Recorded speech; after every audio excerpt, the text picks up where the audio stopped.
Hi friends, welcome to golden flower channel. இன்றைக்கி நம்ம என்ன செய்ய போகிறோன்னாக்க பெப்பர் சிக்கன் வறுவல் செய்ய போகிறோம் ஃப்ரெண்ட்ஸ். அதுக்கு தேவையான பொருளெல்லாம் இங்கே பிளேட் எடுத்து வச்சுருக்கிறோம் பாருங்கள். மிளகு, சீரகம், சோம்பு. அடுத்தது வெங்காயம், பச்சை மிளகாய், கருவேப்பிலை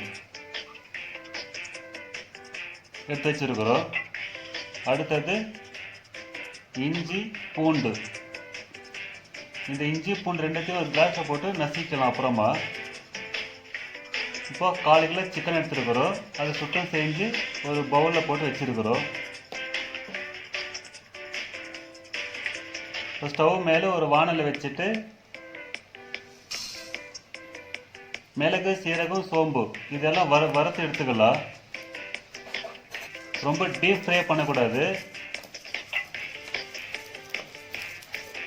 லைட்டாக வறுத்து ஒரு ஜாரில் போட்டு நம்ம நைஸாக அரைச்சி எடுத்துக்கலாம். பாருங்கள், அரைச்சி எடுத்தாச்சு. அடுத்தது அந்த இஞ்சி பூண்டு ஒரு கிளாஸில் போட்டு மத்துக்கோல் எடுத்து நல்லா நசுக்கி எடுத்துக்கலாம். நசுக்கி எடுத்தாச்சு. அடுத்தது ஒரு வானலில் எண்ணெய் ஊற்றி எண்ணெய் சூடானதும் கொஞ்சமாக சோம்பு சேர்த்துக்கலாம்.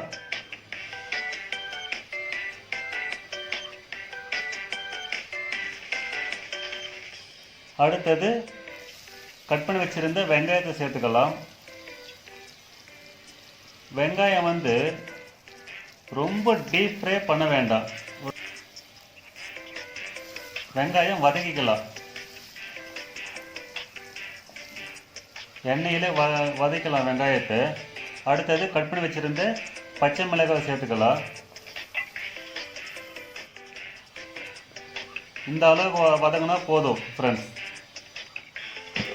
அடுத்தது சிக்கனை சேர்த்து நல்லா வதக்கலாம் ஃப்ரெண்ட்ஸ். அந்த சிக்கனை வதக்கும் போது சிக்கன்லேயே தண்ணி விடும். அப்புறம் நம்ம தேவைக்கேற்ப கொஞ்சம் தண்ணி ஊற்றி வேக வைக்கலாம்.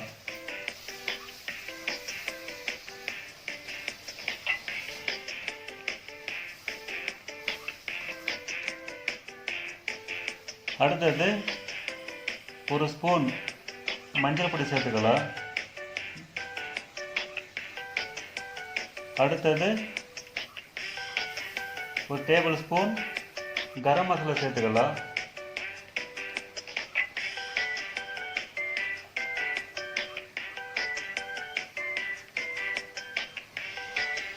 பாருங்கள், மஞ்சள் பொடி, கரம் மசாலா போட்டு இருக்கிறோம். அதில் அது நல்லா வதக்கிடலாம். எல்லா பக்கம் நல்லா வதக்கிடலாம்.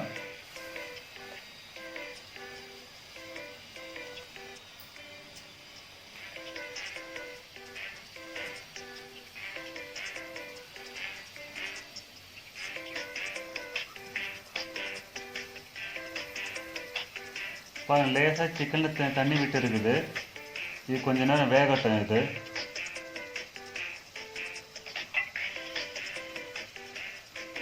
அடுத்தது நம்மளுக்கு தேவைக்கு ஏற்ப உப்பு சேர்த்துக்கலாம்.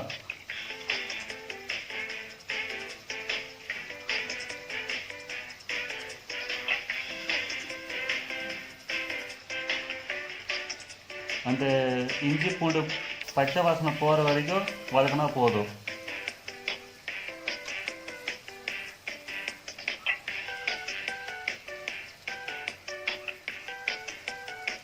இந்த நேரத்தில் 1/2 கிளாஸ் தண்ணி ஊற்றிக்கலாம். இப்போ நம்ம ஒரு பிளேட் போட்டு மூடி வச்சிடலாம். பாருங்கள், சிக்கன் நல்லா வெந்துடுச்சு. அந்த பெப்பர்ஸ் எல்லாம் நம்ம அரைச்சி வச்சுருந்த பெப்பர்ஸ் எல்லாம் இதில் போட்டு நல்லா ஃப்ரை பண்ணலாம்.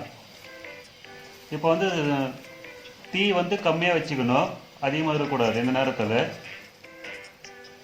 ஒரு 3லேருந்து 4 நிமிஷம் ஃப்ரை பண்ணால் போதும். பாருங்கள், இந்த அளவுக்கு ஃப்ரை பண்ணால் போதும் ஃப்ரெண்ட்ஸ்.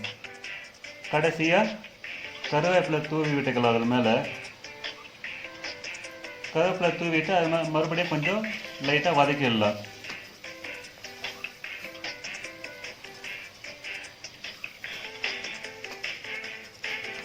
பாருங்கள், சுவையான பெப்பர் சிக்கன் வறுவல் ரெடி ஆகிடுச்சு ஃப்ரெண்ட்ஸ். இதே மாதிரி நீங்கள் செஞ்சு சாப்பிட்டு பாருங்கள், ரொம்ப டேஸ்ட்டாக இருக்கும். தேங்க்யூ ஃபார் வாட்சிங் வீடியோஸ் ஃப்ரெண்ட்ஸ். சப்ஸ்கிரைப் பண்ணுங்கள். தேங்க்யூ. லைக் பண்ணுங்கள், ஷேர் பண்ணுங்கள், கமெண்ட்ஸ் பண்ணுங்கள். மறக்காமல் பெல் ஐக்கனை கிளிக் பண்ணுங்கள். அப்போ தான் நாங்கள் போடுற வீடியோஸும் நோட்டிஃபிகேஷன் வரும். தேங்க்யூ.